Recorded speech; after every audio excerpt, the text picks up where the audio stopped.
ये तब की बात है जब मैं बहुत छोटा था, करीब 8 या 9 साल का। और उस वक्त हम आसनसोल, जो इंडिया का एक शहर है, तो मेरी फैमिली किराए में रहा करती थी। हम जिस घर में रहते थे उस घर में एक अमरूद का पेड़ हुआ करता था, और चूँकि हमारे वालिद मोहतरम काफ़ी सख्त मिजाज के थे, इसीलिए हम अक्सर उनसे छुप कर अमरूद तोड़ते थे, क्योंकि अगर उन्हें इस बात का इल्म हो जाता तो फिर हमारी पिटाई पक्की थी। चूँकि अमरूद का पेड़ छत से करीब होता था तो मैं अक्सर रात में अमरूद तोड़ता था। एक बार की बात है, लाइट चली गई तो मैंने सोचा कि अच्छा मौका है, अमरूद पर हाथ साफ किए जाएं। मगर मैं जैसे ही पेड़ के करीब पहुंचा, मुझे कोई सफ़ेद लिबास पहने कोई अमरूद की डाली ज़ोर ज़ोर से हिला रहा है, जैसे नीचे कोई अमरूद गिरने का मुंतज़िर हो। अमूमन मैं डरने वालों में से नहीं हूँ, इसीलिए मैं चुपचाप नीचे चला आया।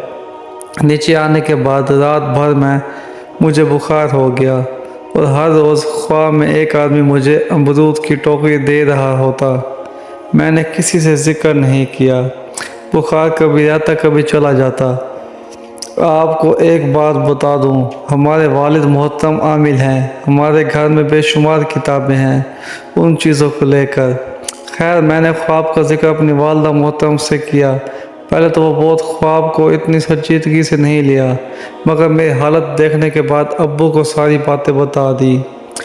अब्बू कुछ पढ़ कर दम किया, और फिर जुमेरात को एक न्यू ब्लू रंग का धागा मंगवाया और मेरा सर से लेकर पैर तक नाप लिया, और पता नहीं कितनी बार उसका तह बनाया।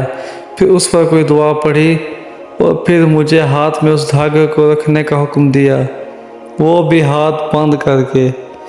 फिर मेरा दोबारा नाप लिया तो धागा छोटा हो गया। अब्बू ने गुस्से में पूछा तो मैं डर कर अमरूद वाली बात बता दी।